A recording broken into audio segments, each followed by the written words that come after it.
என ஈன்ற தந்தைக்கும் தாய்க்கும் மக்களினம் ஈன்ற தமிழ்நாடு தனக்கும் திணை அளவு நன்மை கிடைக்குமே ஆனால் நான் செத்தொழியும் நாள் திருநாள். நான் சொல்லல, பாரதிதாசன் சொல்லியிருப்பாரு.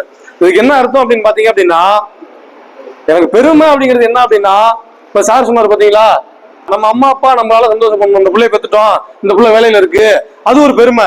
இப்ப நம்ம பிறந்த நாட்டுக்கு, இப்போ ஒரு பொண்ணு வந்து கபடி பிளேயரா இருக்கு, கண்ணகி நகர் கார்த்திகா.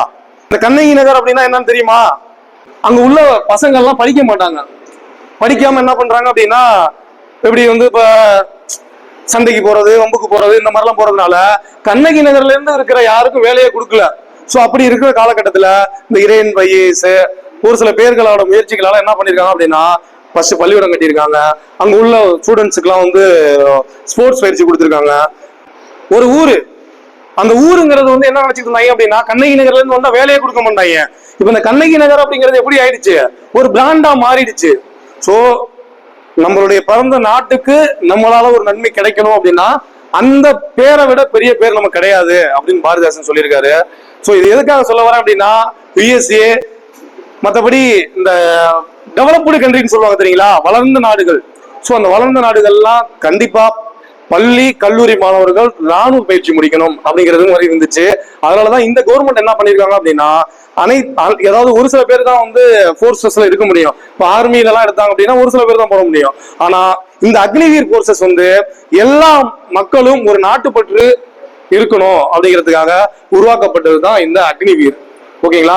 சோ இந்த அக்னிவீர்ல கிட்டத்தட்ட பாத்தீங்க அப்படின்னா ஒவ்வொரு வருஷமும் ஒரு 50,000க்கு மேல வந்து ராணுவ வீரர்களை எடுக்கிறாங்க. சோ இந்த அக்னி வீரருடைய மொத்த டியூரேஷன் எவ்வளவு அப்படின்னு பாத்தீங்க அப்படின்னா 4 வருஷம் தான், ரொம்பலாம் கிடையாது. நம்ம ஒரு தடவை அக்னி வீரர்ல ஜாயின் பண்ணோம் அப்படின்னா 4 வருஷம் தான் அதோட டியூரேஷன். அதாவது ஒரு 100% வந்து எடுக்கிறாங்க அப்படின்னா ஒரு 25% பேத்த மட்டும் மேல வச்சுக்குவாங்க. 4 வருஷத்துக்கு மேல பணிபுரியத்துக்கு வச்சுக்குவாங்க. இந்த 4 வருஷத்துல மாசம், அதாவது ஃபர்ஸ்ட் இயர்ல சம்பளம் எவ்வளவு அப்படின்னு பாத்தீங்க அப்படின்னா 30,000 இருந்து ஸ்டார்ட் ஆகும். 4 வருஷம் முடியும் போது உங்களுக்கு என்ன பண்ணுவாங்க அப்படின்னா 12 லட்சம் ரூபாய் அவங்க மேல டெபாசிட் பண்ணிடுவாங்க. மாசம் 4 வருஷம் ஒவ்வொரு மந்த்தும் 30,000 ரூபாய் கிட்ட தராங்க.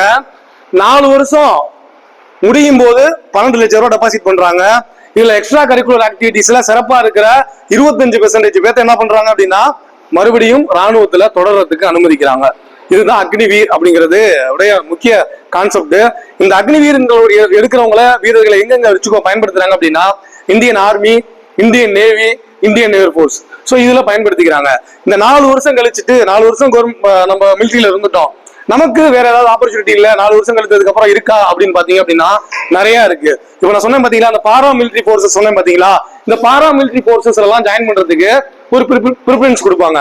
பிஎஸ்எஃப், சிஆர்பிஎஃப், மத்தபடி ஸ்போர்ட்ஸ் கோட்டா கொடுக்குறாங்க தெரியுங்களா. கபடி எல்லாம் விளாண்டா ஸ்போர்ட்ஸ் கோட்டா, ஒரு ஃபுட்பால் விளாண்டா ஒரு ஸ்போர்ட்ஸ் கோட்டா கொடுக்குற மாதிரி இதுக்கு ஒரு ஸ்டேட்டஸ் கொடுக்குறாங்க. இவர் வந்து முன்னாள் அக்னிவீர், இவருக்கு வந்து ஒரு பிரியாரிட்டி கொடுங்க அப்படிங்கிற மாதிரி கொடுக்குறாங்க. ஓகேவா? சோ இப்ப நான் சொல்ல வர்றது என்ன அப்படின்னா,